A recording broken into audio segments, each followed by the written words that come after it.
কবরের মধ্যে দুইজন ব্যক্তি নামে, উপর থেকে 2-3 জন লাশটা নিচে ধরায় দেয়।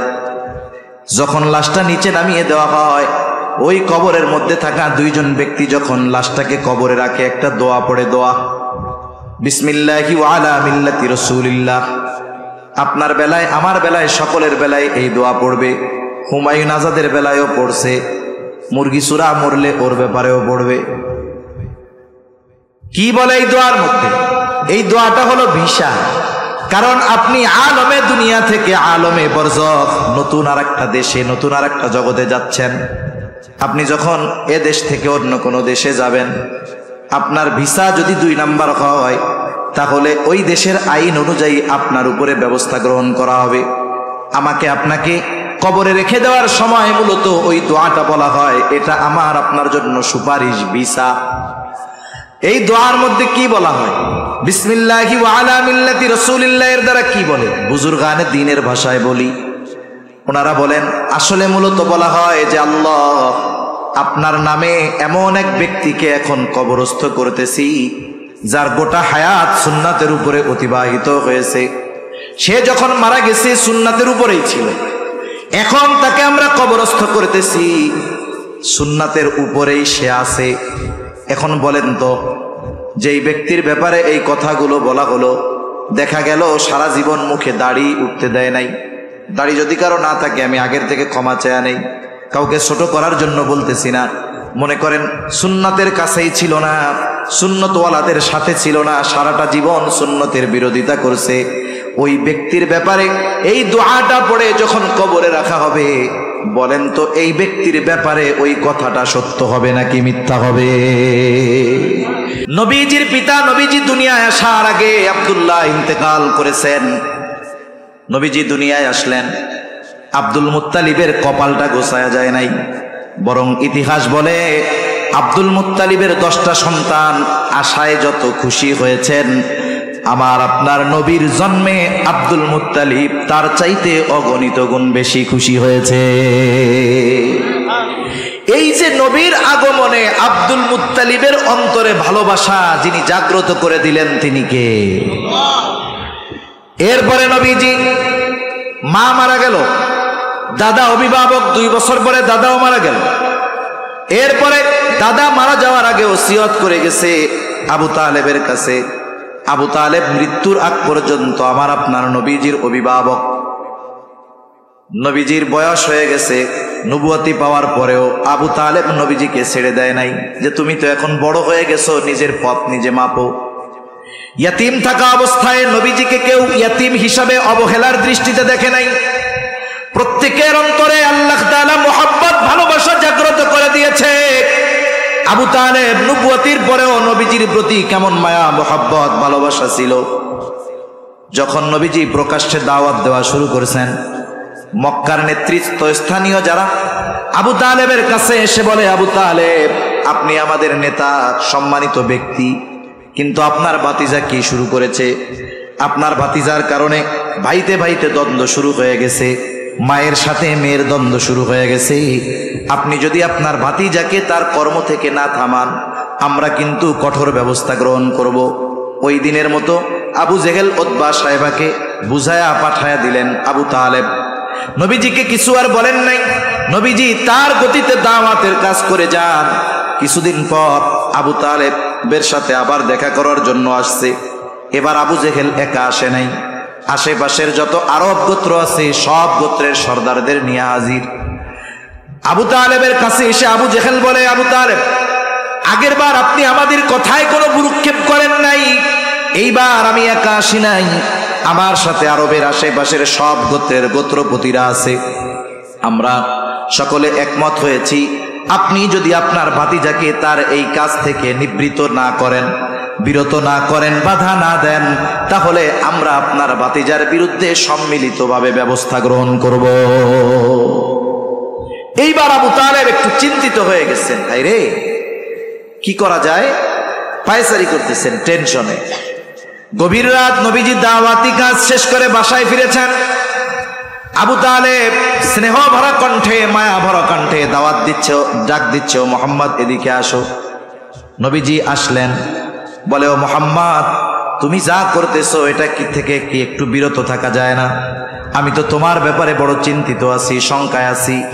আজকে আরবের সব গোত্রের মানুষেরা, সব গোত্রের গোত্রপতিরা আমার কাছে এসেছিল দেখা করার জন্য। আমি তো তোমার ব্যাপারে বড় ভীত আছি, কিছুদিনের জন্য একটু নিবৃত হও, বিরত থাকো। স্বাভাবিকভাবে দুনিয়ার নিজামটাও এরকম, যখন কোনো তরুণ যুবক ভালো কাজ করতে যায়, ওই ভালো কাজের বাধা যখন আসে, মা বাবা সন্তানের প্রতি মোহাব্বতের কারণে বলে, বাবারে এ কাজ করার মানুষ বহুজন আছে, এই ভালো কাজ তোমার করা লাগবে না, তাহলে তোমার উপরে বড় ধরনের বিপদ আসতে পারে। অনেক সময় বিপদের আশঙ্কার কারণে সন্তানকেও ভালো কাজে মা বাবা বাধা দেয় কি দেয় না? কিন্তু সন্তান যদি ইস্তেকামতের উপরে থাকে, যে মা জীবন চলে যায় যাক, বাবা জীবন চলে যায় যাক, জন্মেছি মরতেই হবে, তবে যদি ভালো কাজ করতে গিয়ে মরি ভালো কথা। এটা অনেক সময় মা বাবার চিন্তা পরিবর্তন হয়ে যায়, তখন বলে বাবা তুমি চালায় যাও, আসি পেছনে আমরা। একটু আগে অবস্থা কি ছিল, সন্তানের ইস্তেকামতের কারণে মা বাবার চিন্তাও পরিবর্তন হয়ে যায়। চাচা আবু তালেব মুহাব্বতের কারণে নবীজিকে থামতে বলতেছেন, যদিও তিনিও জানেন, আবু তালেব তিনিও জানেন আমার ভাতিজা যা করতেছে নিঃসন্দেহে ভালো কাজ।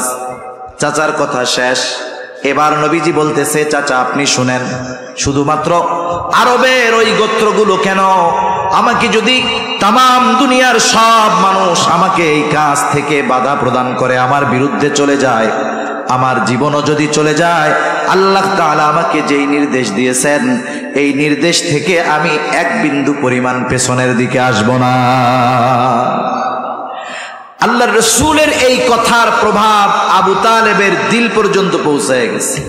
এখন কি হয়েছে, আবু তালেব নবীজির জন্য ঢাল হয়ে গেছে। আবু তালেব নবীজিকে বলতেছে, তুমি তোমার দায়িত্ব পালন করে যাও, আমি বেঁচে থাকতে তোমার গায়ে আমি কাটার আঘাতও লাগতে দিব না। সুবহান।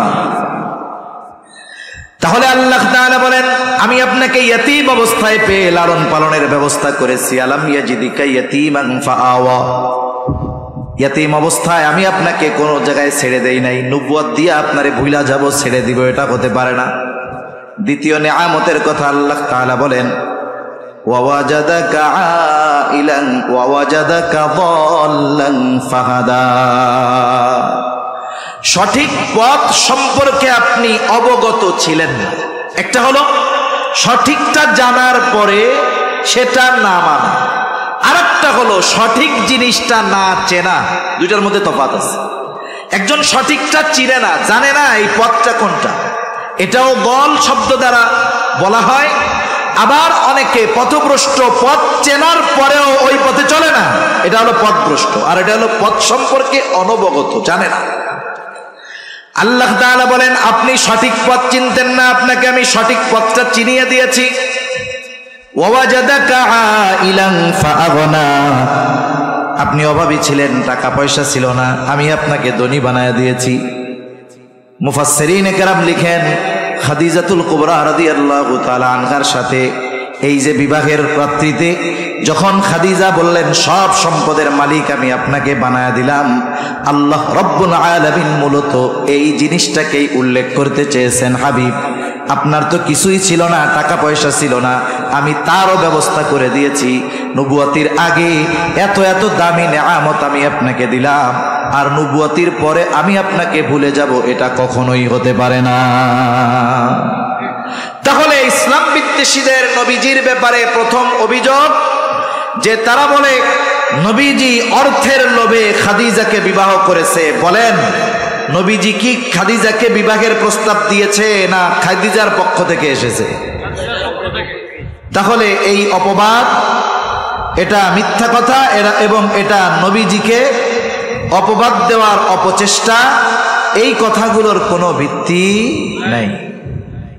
দুই নাম্বার যে বিষয়টা বলে 6 বছরের একজন শিশু বাচ্চারে বিয়ে করছে।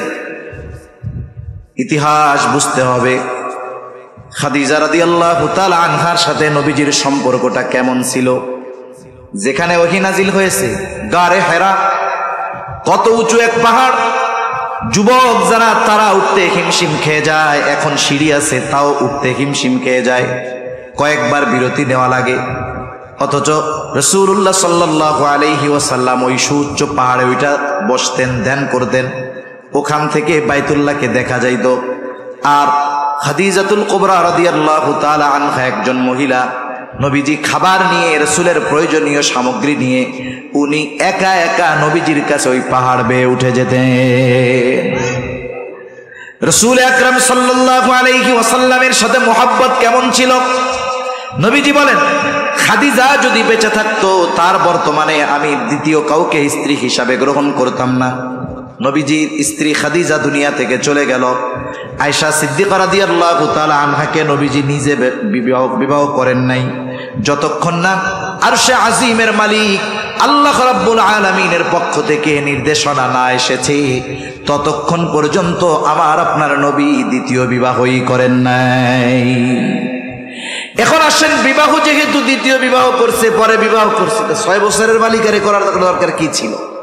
এটা উম্মতের জন্য রহমত।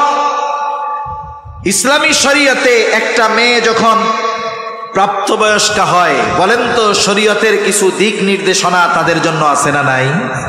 নবীজি যতগুলো বিবাহ করেছেন, একমাত্র আয়েশা সিদ্দিকা রাদিয়াল্লাহু তাআলা আনহা ছিলেন কুমারী, আর বাকি যারা ছিলেন তাদের পূর্বে এক বা একাধিক প্রত্যেকেরই বিবাহ ছিল।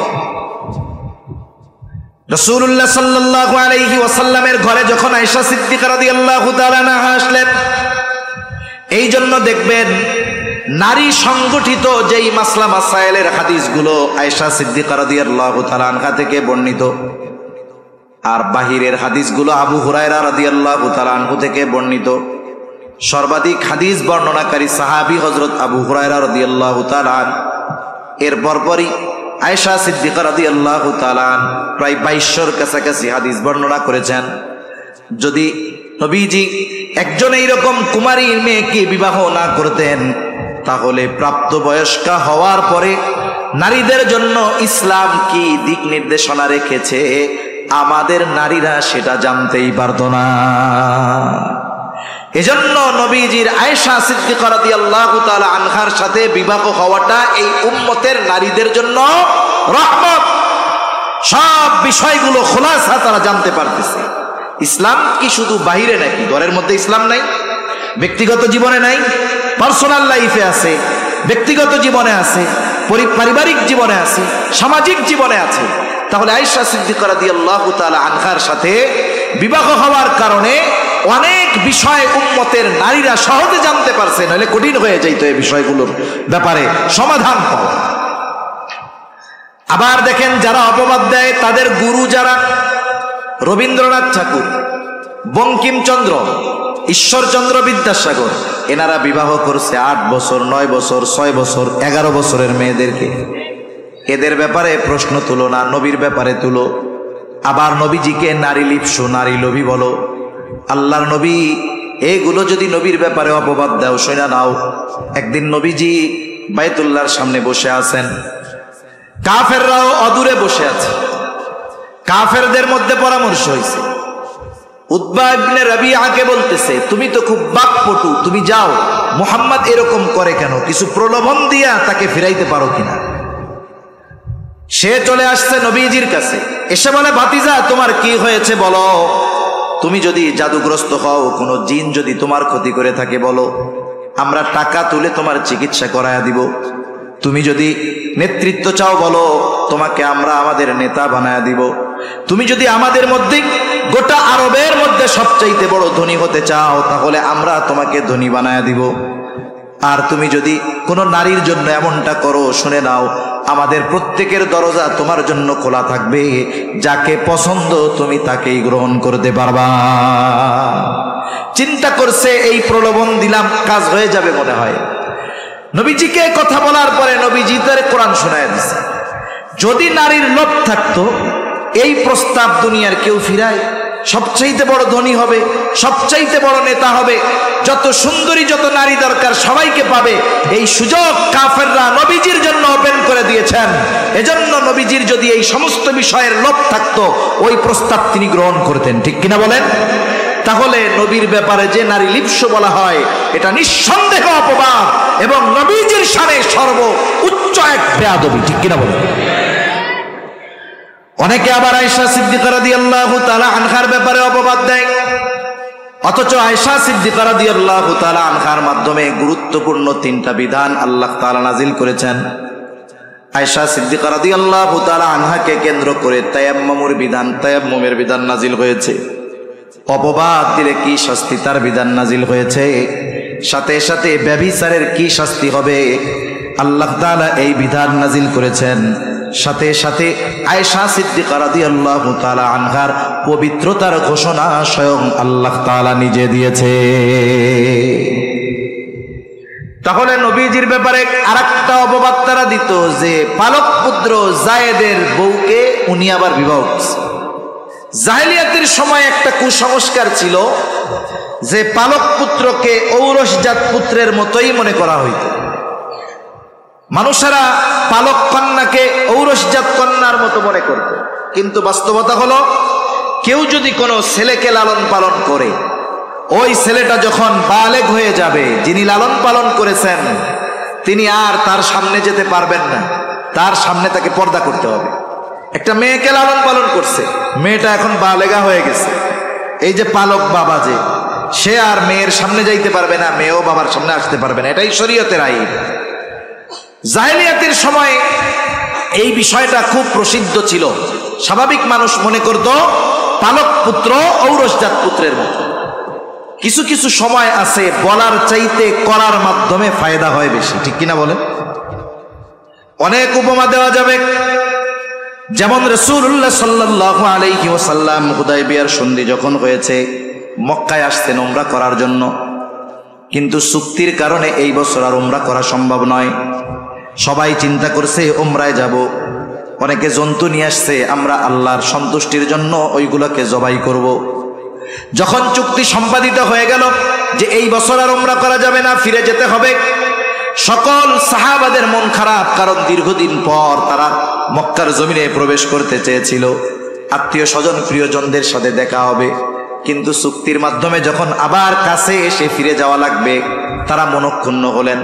নবীজি নির্দেশ দিলেন যার সাথে যেই জন্তু আছে সবগুলোকে কোরবানি করে দাও, জবাই করে দাও। 3 বার বলছেন নবীজি। সাহাবায়ে কেরাম এতটা অন্যমনস্ক ছিলেন যে নবীজির কথা তারা ঠিকমতো শুনেন নাই, যার কারণে কেউ জবাই করে নাই। নবীজি ঘরে গেলেন, ওই সফরে নবীজির সাথে ছিলেন উম্মে সালামা রাদিয়াল্লাহু তাআলা আনহা। উম্মে সালামার সাথে নবীজি পরামর্শ করতেছেন, বিষয়টা তো এরকম, কেউ তো আমার কথা শুনলো না, 3 বার বললাম এরপরেও কেউ প্রাণীগুলা জন্তুগুলা জবাই করে না। উম্মে সালামা রাদিয়াল্লাহু তাআলা আনহা বললেন, আপনার কিছু বলার প্রয়োজন নাই, আপনি আপনার জন্তুটা নিয়ে তাদের সামনে নিয়ে জবাই করে দেন। নবীজি এবার তাদের সামনে যখন জন্তু নিয়ে জবাই করে দিলেন, উপস্থিত সাহাবায়ে কেরাম যাদের সাথে জন্তু ছিল জবাই দেওয়ার, নবীজিকে করতে দেখে তারাও জবাই করে দিল। তার মানে কিছু কিছু সময় আছে বলার চাইতে প্র্যাকটিক্যাল ভাবে যদি করা হয় তাহলে এটার প্রভাব সমাজে বেশি পড়ে। রাসূল আকরাম সাল্লাল্লাহু আলাইহি ওয়াসাল্লামের বোন ছিল উনি, ফুফাতো বোন যায়েনাব বিনতে জাহাশ। যায়েদ রাদিয়াল্লাহু তাআলা আনহুর সাথে বনাবনি হয় নাই, নবীজি বারবার চেষ্টা করেছেন মিলায়া দেওয়ার জন্য, হয় নাই, ছাড়াছাড়ি হয়ে গেল। আল্লাহ তাআলার পক্ষ থেকে নির্দেশ আসলো আপনি বিবাহ করেন যায়েনাব বিনতে জাহাশকে। নবীজিও সামাজিক চাপ অনুভব করতেছিলেন যে মানুষ কি বলবে, সমাজ কি বলবে, কিন্তু আল্লাহ তাআলার নির্দেশ, নবীজি বিবাহ করলেন যায়েনাব বিনতে জাহাশকে। এই বিবাহের মাধ্যমে জাহেলিয়াতের সময় শতাব্দীর পর শতাব্দী ধরে চলে আসা একটা কুসংস্কারের কবর রচনা হয়ে গেল। একটা হালাল বিষয়কে তারা হারাম মনে করত, আল্লাহ তাআলা আমার আপনার নবীর মাধ্যমে ওই হালাল বিষয়টাকে সমাজে সুপ্রতিষ্ঠিত করে দিলেন, ঠিক কিনা বলেন? এই বিষয় নিয়ে অপবাদ দেওয়ার কোনো সুযোগ নেই। নবীজি অনেকগুলো বিবাহ করেছেন, হ্যাঁ, যতগুলো বিবাহ করেছেন প্রত্যেকটার পেছনে শরঈ কারণ আছে। কোন বিবাহ নবীজি আল্লাহ তাআলার নির্দেশ বিহীন করেন নাই।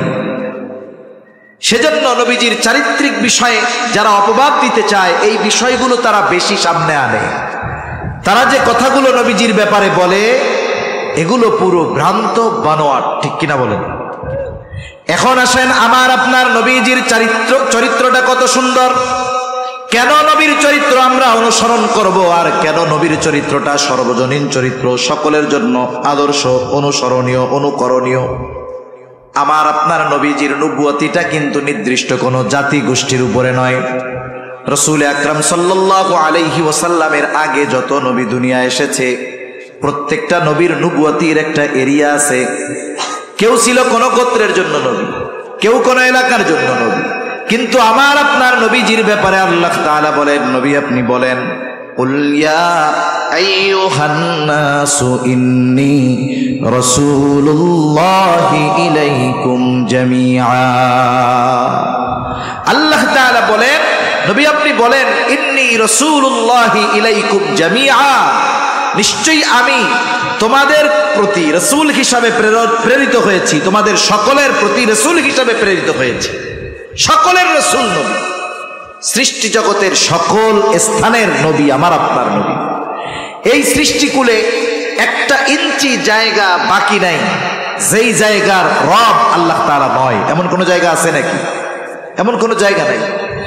পবিত্র কোরআনুল কারীমের সর্বাধিক পাঠিত সূরা সূরাতুল ফাতিহা, যেই সূরাটা প্রতি নামাজের প্রতি রাকাতে লাগে, ইমামের পেছনে যখন পড়া হয়, ইমামের কেরাত, মুসল্লির কেরাত, আবার যখন একা পড়ি প্রত্যেক নামাজেই পড়া লাগে। এই সূরার শুরুতেই আমরা বলি আলহামদুলিল্লাহি রাব্বিল আলামিন। আমরা বলি সকল প্রশংসা আল্লাহর জন্য। কে আল্লাহ? বলে রব্বুল আলামিন, জগৎ সমূহের রব, প্রতিপালক। রব্বুন প্রতিপালক কিসের? বলে আলামিন। আলম এক বচন, আলামিন বহু বচন। এর দ্বারা আল্লাহ তাআলা ১৫০০ বছর আগে আমাদেরকে খবর দিয়ে দিয়েছেন যে জগৎ শুধু এই পৃথিবী নয়, আরো অগণিত জগৎ যিনি সৃষ্টি করে রেখেছেন তিনি কে? একটু জোরে বলেন না কে? আল্লাহ। আল্লাহ তাআলা হলেন জগৎ সমূহের প্রতিপালক।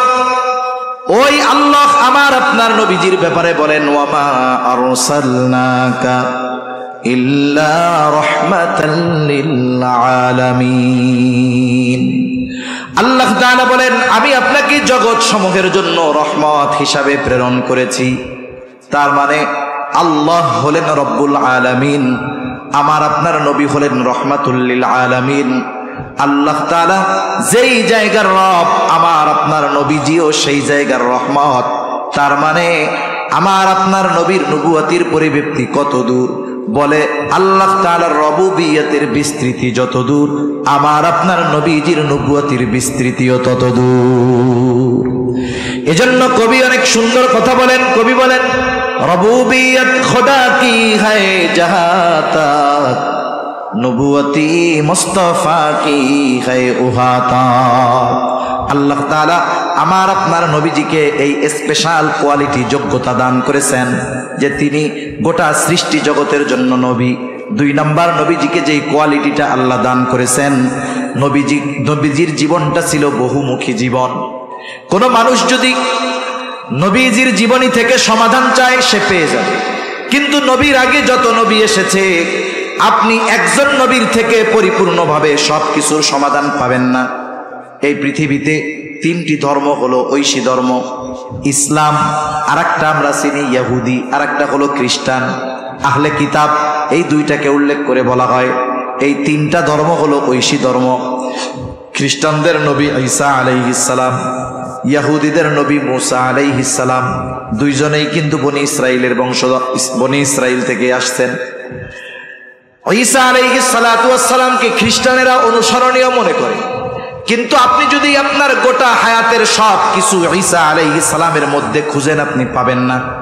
মনে করেন আপনি চান আপনি একজন আদর্শ স্বামী হবেন, আপনি যদি ঈসা আলাইহিস সালামের জীবনী খোঁজেন আদর্শ স্বামী হওয়ার জন্য পাবেন না। কারণ ঈসা আলাইহিস সালাতু ওয়াস সালাম এই দুনিয়ায় যতদিন অবস্থান করেছেন উনি বিবাহই করেন নাই। আপনি যদি আদর্শ পিতা হইতে চান ঈসা আলাইহিস সালামের মধ্যে পাবেন না, বিয়েই করে নাই, সন্তান কোথা থেকে আসবে? আপনি যদি আদর্শ সমরনায়ক হতে চান পারবেন না। ঈসা আলাইহিস সালাম যখন দুনিয়ায় প্রথমে আসছেন ওই সময় উনি কোনো যুদ্ধে অংশগ্রহণ করেন নাই। আপনি নেতৃত্বের আসনে বসেছেন, আপনি চান নবীজির আদর্শের আলোকে রাষ্ট্র পরিচালনা করার জন্য, আপনি চিন্তা করলেন জলিলুল কদর পয়গম্বর মুসা আলাইহিস সালাম থেকে আমি এই নেতৃত্বের গুণ অর্জন করব, আদর্শটাকে গ্রহণ করব। আপনি পাবেন না, কারণ মুসা আলাইহিস সালাতু ওয়াস সালাম রাষ্ট্রনায়ক ছিলেন না, দেশ পরিচালনা করেন নাই। কিন্তু আমার আপনার নবীজির জীবনী হলো এমন এক জীবনী যেখানে আপনি A to Z সব কিছুর সমাধান পেয়ে যাবেন। ইমামতিও করেছেন, রাষ্ট্র পরিচালনাও করেছেন, ঘরে স্ত্রীর হক আদায় করেছেন, নিজের জামা নিজেও সেলাই করছেন, জুতাও সেলাই করছেন, স্ত্রীর তরকারিটাও নবীজি কাইটা দিচ্ছেন। সুবহানাল্লাহ বলে। এইরকম বহুমুখী জীবন একমাত্র আমার আপনার নবীর আছে, আর কারো নাই। 3 নাম্বার, নবীজির মধ্যে এমন কিছু কোয়ালিটি আছে যা আল্লাহ তাআলা অতীতের কোন নবীকে দেন নাই। আমার আপনার নবীর দ্বারা আল্লাহ তাআলা এমন কিছু বিষয়ের পূর্ণতা প্রদান করেছেন যা আমার আপনার নবীর আগে আল্লাহ তাআলা করেন নাই। নবীর মাধ্যমে কি পূর্ণতা প্রদান করেছে? বলে 1 নাম্বার, নবীজির মাধ্যমে আল্লাহ তাআলা শরীয়তের পূর্ণতা প্রদান করেছেন। কোরআনুল কারীমের মধ্যে আল্লাহ তাআলা বলেন, আল-ইয়াওমা আকমালতু লাকুম দীনাকুম ওয়া আতমামতু আলাইকুম নি'মাতি ওয়া রাদিতু লাকুমুল ইসলাম দীনা। আল্লাহ তাআলা বলেন, আজকের এই দিন আমি তোমাদের জন্য আকমালতু লাকুম দীনাকুম, তোমাদের দ্বীনকে পরিপূর্ণ করে দিলাম। ওয়া আতমামতু আলাইকুম নি'মাতি, এবং আমি তোমাদের জন্য আমার নেয়ামতগুলোকে পূর্ণ করে দিলাম। এই আয়াতের তাফসীরের মধ্যে আসছে, একজন ইহুদি হযরত ওমর রাদিয়াল্লাহু তাআলা আনহুর কাছে আসছে, এসে বলে, খলিফাতুল মুসলিমিন, আপনাদের কোরআনে এমন একটা আয়াত আছে যেটা আপনাদের নবীর উপরে আল্লাহ তাআলা নাজিল করেছেন। ওই আয়াতটা যদি মুসা আলাইহিস সালামের উপরে নাজিল হইতো তাহলে ওই দিনটাকে আমরা ঈদের দিন বানায় নিতাম। হযরত ওমর রাদিয়াল্লাহু তাআলা আনহু বলে, কোন আয়াত? যেটা যদি তাওরাতে থাকতো, মুসা আলাইহিস সালামের উপরে অবতীর্ণ হতো, সেই দিন তোমরা ঈদের দিন বানায় ফেলতা। কোন আয়াত সেইটা? বলে, সেটা হলো এই আয়াত। হযরত ওমর রাদিয়াল্লাহু তাআলা আনহু বলেন, এই আয়াত কোন দিন কোথায় কার উপরে নাজিল হয়েছে আমি জানি। আয়াত নাজিল হয়েছে আরাফাতের ময়দানে বিদায় হজে রাসূলুল্লাহ সাল্লাল্লাহু আলাইহি ওয়াসাল্লামের উপরে। আল্লাহ কি বলতেছেন? আল্লাহ বলেন, 1 নাম্বার, আকমালতু লাকুম দীনাকুম, আজকে আমি তোমাদের জন্য তোমাদের দিন তথা জীবন ব্যবস্থাকে পূর্ণ করে দিলাম। এর পরপরই আল্লাহ তাআলা বলেন, ওয়া আতমামতু আলাইকুম নি'মাতি, তোমাদের উপরে আমি আমার নিয়ামত পূর্ণ করে দিলাম। বুজুর্গানে দ্বীন বলেন, এখানে একটা বিষয়ের সাথে আরেকটা বিষয়ের সম্পর্ক রয়েছে। আমরা প্রত্যেকেই আল্লাহ তাআলার নিয়ামতের আশা করি কি করি না? সকলেই আল্লাহর পরিপূর্ণ নিয়ামত পাওয়ার আশা করি, কিন্তু বাস্তবতা হলো একটা মানুষ আল্লাহ তাআলার পরিপূর্ণ নিয়ামত অতক্ষণ পর্যন্ত অর্জন করতে পারবে না যতক্ষণ পর্যন্ত সে পূর্ণাঙ্গ শরীয়ত না মানতে পারবে। এ দুনিয়ার অনেক রাষ্ট্র দ্বীনের উপরে চলার চেষ্টা যারাই করে এরাই সফল। আফগানিস্তানের মধ্যে দেখেন, 20 বছর আমেরিকা ন্যাটো শক্তি একত্রিত হয়ে তারা বোমা হামলা করতে করতে তছনছ করে ফেলছে, কিন্তু তাদের স্থাপনা ধ্বংস করে ফেলেছে, কিন্তু তাদের ঈমানকে তারা ধ্বংস করতে পারে নাই। ঠিক কিনা বলেন? যার কারণে একেবারে শূন্য হাতে 20 বছর পরে যখন শাসন ক্ষমতা তারা পেয়েছে, শুধুমাত্র ইনসাফ ন্যায় পরায়ণতার উপরে থাকার কারণে, দ্বীনের উপরে চলার কারণে 2 বছরের মধ্যে তাদের অর্থনীতি এতটা সমৃদ্ধশালী হয়েছে যে বাস্তবতা হলো এই 17 কোটি দেশ বাংলাদেশের অর্থনীতির চাইতে আফগানিস্তানের অর্থনীতি অনেক ভালো। অল্প দিনের মধ্যে এই সফলতার কারণ কি? বাস্তব কারণ যদি দেখি যে তারা দ্বীনের উপরে চলার চেষ্টা করে, এই কারণেই আল্লাহ তাআলা তাদেরকে এই নিয়ামত দিয়েছেন। ঠিক কিনা বলেন?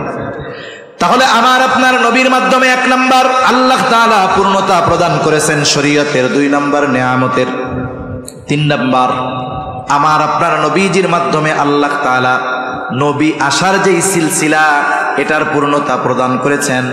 আল্লাহ তাআলা বলেন, মা কানা মুহাম্মাদুন আবা আহাদিম মির রিজালিকুম ওয়ালাকিন রাসূলুল্লাহি ওয়া খাতামান নাবিয়্যিন।